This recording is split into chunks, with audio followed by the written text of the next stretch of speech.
Well, Nuggets Nation. Man, oh man, what about that game, like introduction of the playoffs? Man, did I miss playoff basketball. I'm not the biggest NBA fan, but the NBA playoffs, man, is a lot of fun. What a game. The Nuggets escape with a victory in game one, a gutsy performance against honestly a really good LA Clippers team in overtime, 112 to 110. And I'll tell you guys what, man, that was a lot of fun. And this, I might be looking into this too much, maybe not, but let me say something. I don't know if the Nuggets win this game if Michael Malone is the head coach. Because to be honest with you, he's there was some things that David Adelman did in this game that I thought were epic, and they turned out to be good. Now listen, it could end up backfiring on us later, no doubt about it. But I'll tell you what, man, that was a hell of a game, a hell of a victory. Something you got to love seeing. And the Nuggets, man, they battled back. They were down by over, by I think more than 15 points.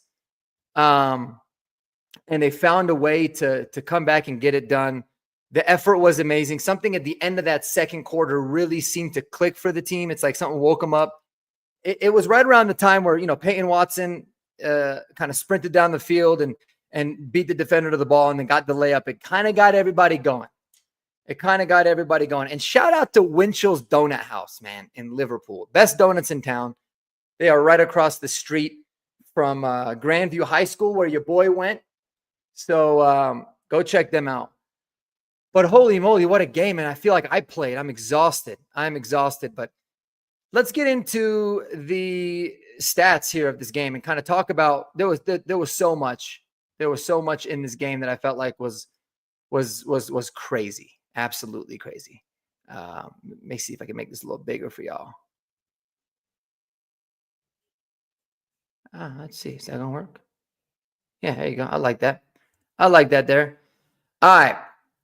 So the Nuggets, you can see they get a 112 to 110 victory. Aaron Gordon had a huge game, man. 25 points. He started off the game really, really poorly, and he flipped the switch. Michael Porter Jr., his normal, completely useless self. Credit to David Adelman for completely eliminating him from the lineup at the end of the game.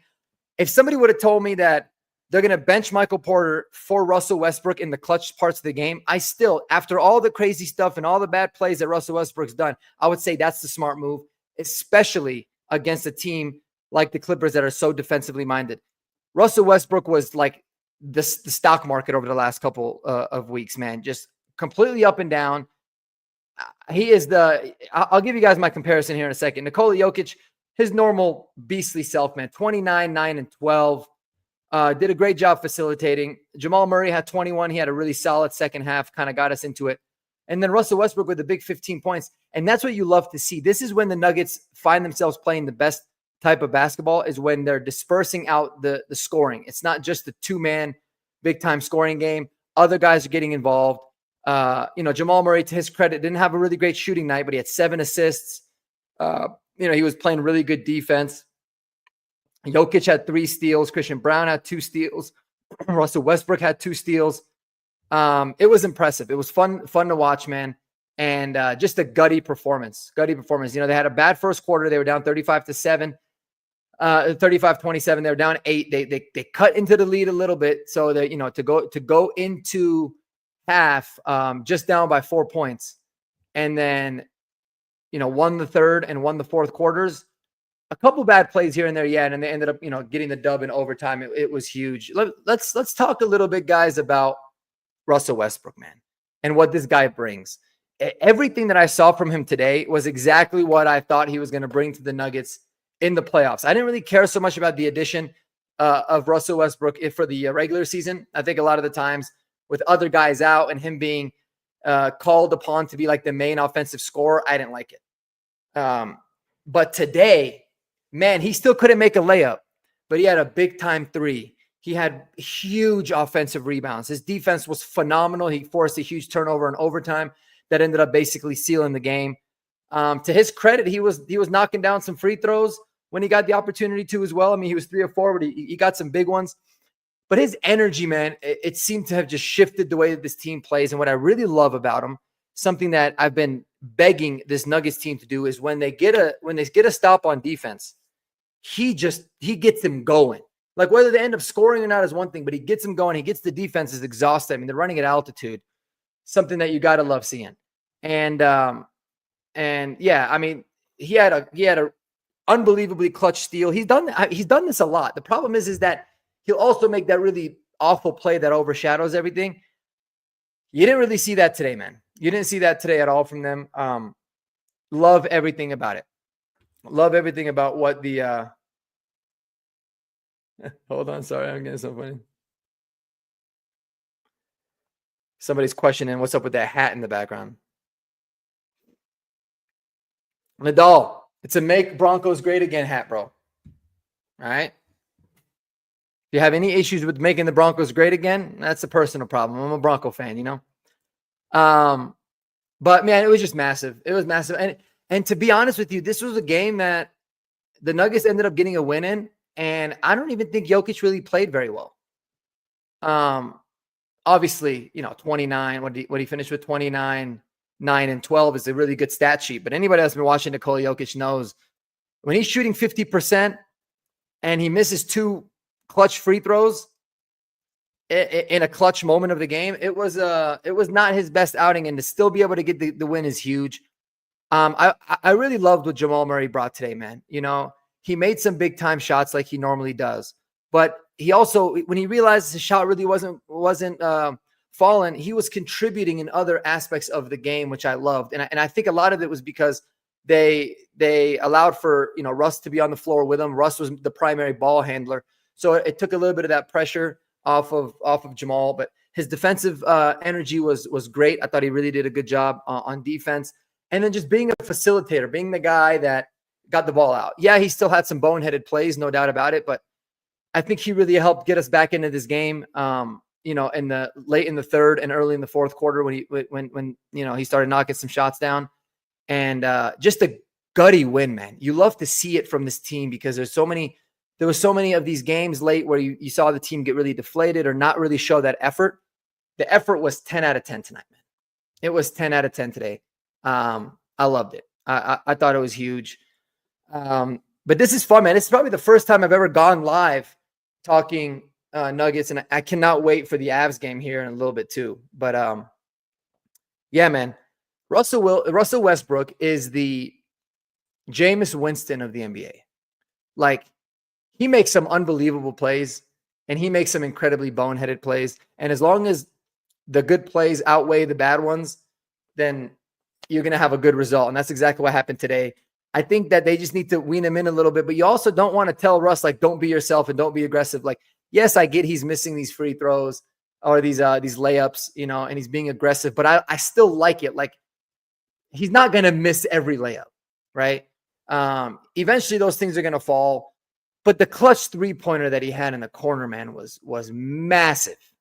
And you could tell he played with a chip on his shoulder, not just to prove, to himself and to Nuggets fans at home that he still can contribute in a big way to this team, but he got cut by the Clippers last year, man.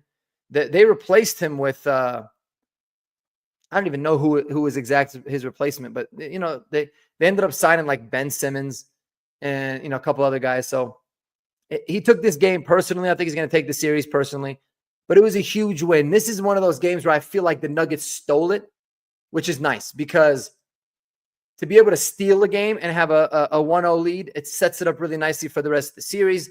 Now, essentially, we have to win 3 of the next, 5 games, or I guess 3 of the next 6 games in total. But we got to win 3. The Clippers have to, win 4 of the next 6, which is a much taller task to do. And if we can protect home court, man, we're good. Home court today, I felt like was huge as well. First time in a long time, I felt like the Nuggets finally actually had an advantage in the at home. It's been so long because we were running. The pace was good. You can tell the Clippers started really getting gassed, man. And we made some really good adjustments. But I wanted to talk about Dave Adelman really quick in terms of what he did. Now, there's a couple things. Everybody was like, this is what you get with an interim coach. Like the last possession in regulation, we didn't end up getting a shot off, right? As frustrating as that was, I didn't hate it because so many times, specifically that Minnesota game, but there's been so many games this season where the Nuggets would have the ball. They have the opportunity to take the last shot. They would score, but they would leave 10 seconds on the clock or 8 seconds on the clock and allow for the other team to get another shot. That's the last thing that you want to do. You got to play the probability in the analytics, especially if it's a tie game. Worst case scenario, you miss, no problem. But you do not want to give the other team an opportunity to get a shot off to either potentially win it, tie it, win it or tie it, I guess. So I wasn't that mad about it. Like I looked at it the same way as like, let's say Jamal Murray took a shot and he missed it. Same kind of a result. Obviously you want to see it happen. I think Russ should have just shot the ball instead of being hesitant, but I liked how they were patient and they said, we're not going to get a shot off unless there's 0 on the clock when it's up in the air. That's the smart way to play it. So I wasn't that mad about it. I just thought they were a little bit discombobulated, but they'll get better. And if that's something that David Adelman was telling them to do, it was great. On the flip side, I thought the Clippers made a huge mistake, right? James Harden had that layup that tied the game with 18 seconds. It caught Christian Brown by surprise because he was like, I didn't expect for him to, go in to the, to go in for the layup that quickly. But it was cool. Like they tied the game, but it was stupid by them. Like, why are you giving us 18 seconds? I think they were probably hoping that we would take a quick shot and they would be able to get another possession by scoring that quickly. And I think by realizing that, Adelman did a good job telling the guys, hey, do not let anybody take the, don't let anybody take the final shot except for us. Even if we don't get a shot off, just do not let them get a last minute shot. That's what happened. I loved it. I thought it paid off really well. Andy, my guy over here saying, live and die by Russ, Nuggets in 7. You do live and die by Russ. Let me tell you, man, getting this win, like even in the first quarter, and I'll show you guys as proof because you guys might be like, oh, he's bullshit. But I'll show you guys as proof. Even when we were down, I think 15 in the second at one point, and I was like, man, I got a feeling we're gonna come back and win this game, like because there was so much going right for the Clippers, and there was so much going wrong for the Nuggets. I just felt like, listen, as long as the Nuggets step their defense up a little bit and they start scoring like we know that they can, everything's going to even itself out. They're going to get a chance. And it's exactly what ended up happening. Now, I don't want to necessarily just toot my own horn, but sometimes you got to look at it like, man, the Nuggets here. Let me see this real quick. Let me pull this up for y'all. So shout out to Epic Normie over here on the ones and twos coming through. He said, Nuggets still winning this. Don't get it twisted. And I said, I kind of feel the same way too for some reason. And a lot of my buddies in group chats can attest for it. But the point of that is I was just looking like after the first quarter, I'm looking like, dude, the Clippers are shooting 60%. That's not who they are. They were shooting 50% from 3. That's not who they are. And the Nuggets were not shooting well at all. Like we're not a good 3-point shooting team, but even our basic field goal percentage was down. And I felt like the defensive effort was a lot better, but we just weren't very crisp. Then that took a flip. We flipped the switch. We started playing legitimate defense. By far and away, the best defensive effort I've seen the Nuggets play in God knows how long. And surely everything ends up evening itself out. We went on a 10-0 run. We brought the game closer. Then they kind of ran away with it a little bit in the middle part of the second. And then to close out the first half, we go on a 13-2 run. And at that point, when we were only down 4, I'm thinking to myself, man, Clippers fans, they got to be sick right now because you would feel like they dominated the game, and yet they ended up losing still, which is crazy. Andy again saying Adelman is a permanent head coach, please. I think it's too early, but the team certainly responded to him, man. The moment did not seem like it was too big. The decision to bench MPJ for basically the entire fourth and into overtime, and just roll with Russ and Jamal and Jokic and Christian Brown and Aaron Gordon was a very smart play, especially against the Clippers. It's not always going to be the case. There's going to be some teams where, hey man, you don't have to necessarily match their defensive prowess, and then maybe MPJ can, once every 10 games, hit a couple threes and do something for you.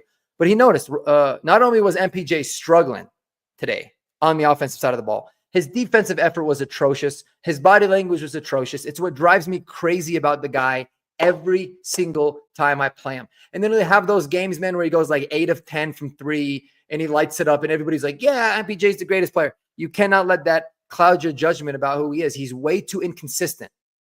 And you're going to tell me that a max contract player getting benched in the clutch times of the game, that's never a good thing.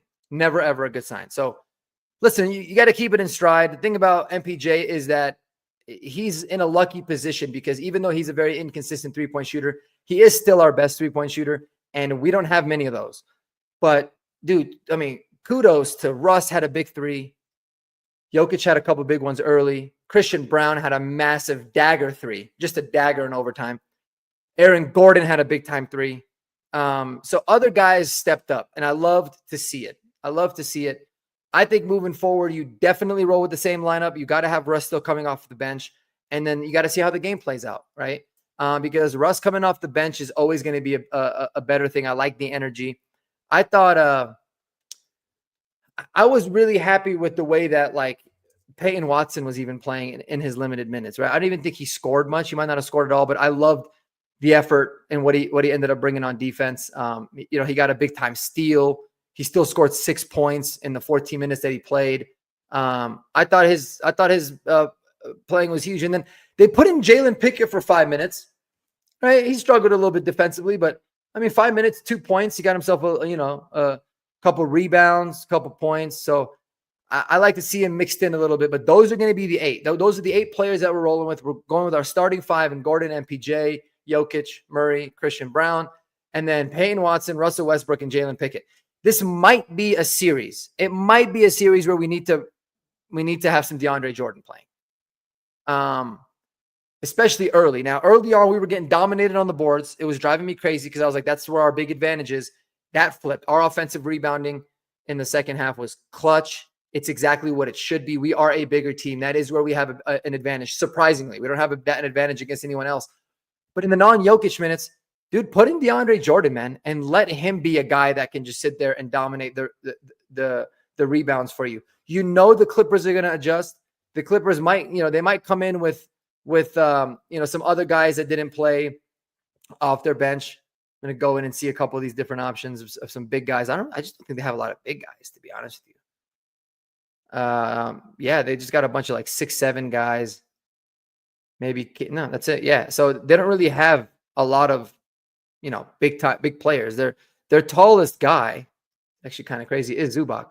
But behind him, they tend to struggle quite a bit. And if you really want to double down and be able to do better in the non-Jokic minutes, which I think today the Nuggets did okay in the non-Jokic minutes, I like the idea of mixing in a little bit more DeAndre Jordan. I think he can give you some really big minutes, especially on the boards, to be able to control the paint. Because, I mean, he's a big man. At 6'11", even though he's way later in his career, at 6'11", there's not going to be many guys that can defend him on the offensive and defensive glass. But yeah, man, the Nuggets' effort tonight is what got them the win. Their ability to give themselves extra possessions was huge, absolutely huge. I mean, I think it was in overtime. They had 3 offensive rebounds in a row. It was massive. It was massively big, and I'm okay with James Harden beating you and Kawhi Leonard doing his thing. I'm fine with those 2 guys as long as nobody else is stepping up and beating you, because we can match those players with Jokic and Murray, no doubt about it. But man, shout out to Christian Brown. He's really slowly becoming, outside of Jokic, he's my favorite player on the team, man. I love his energy. Yeah, he got 11 points. He didn't score that much tonight. He had that huge 3, obviously the dagger, but his defense was phenomenal. His effort, he does not shy away from anybody, man. I love watching that dude play. Jeremy Sean, what's up, buddy? How you doing, man? Nug life. And Clippers don't have any big guys. Nuggets in 5. Yeah, I mean, that's exactly what I was just talking about. They don't have any big dudes. Zubac, a.k.a. Ivica Zubac, which for anybody that's watching and cares, Zubac in Arabic means your cock. Literally, like the exact definition, because it's meant to be in a more derogatory way. So it's pretty funny that he's got that. But he had a good game. But let's face it, guys. He's going up against Jokic, man. Jokic figured his ass out, and then it was a wrap for Zubac. He started off the game with a quick 10 points. He finished with 21, still on 10 of 15 shooting, but he stood no chance on Jokic. They ended up just switching him off and trying to roll the double teams on him. But it's going to be massive for the Nuggets to have the role players scoring consistently, man. They are, because the Clippers are going to force that, dude. They match up with us very well. They're a very good defensive team. And they did a really good job on Jokic and on Murray, I thought, tonight, just being able to kind of limit the two-ball game. Aaron Gordon, really frustrating start. I was sitting there thinking, like, why the hell isn't he driving it and playing bully ball on James Harden all day? He started just absolutely dominating at the end, hit some big free throws, and the Nuggets get a big dub, man. Big dub. And Joker dominated the zip, bro. He did. He dominated. He dominates everybody. But like I said, I think that, as much as I hate MPJ, right? We're going to need him to knock some shots down, dude. We are going to need him to knock shots and show a little bit more effort. I really hope that him getting benched wakes his ass up a little bit, because even today, like, it's not like he was just one of two. He was one of four in total. He was one of two. And my thing is like, why aren't you playing defense? He was -8 in his plus minus. The only guy of the starters that was in the negatives, because he gave no effort on defense. And it's like, I would almost rather him at least try to be a little bit more of an offensive contributor.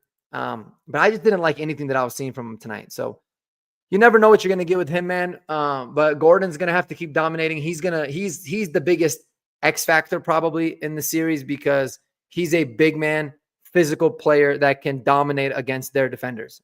They don't have anybody that's big and quick enough consistently to dominate him one-on-one. Now, granted, they got Kawhi Leonard, who's a great defender. They got Dunn, who's a great defender. But I don't know if they're going to want to put Kawhi Leonard on Gordon the whole time, because then it frees up, the Christian Browns and the Nikola Jokic and the Jamal Murrays.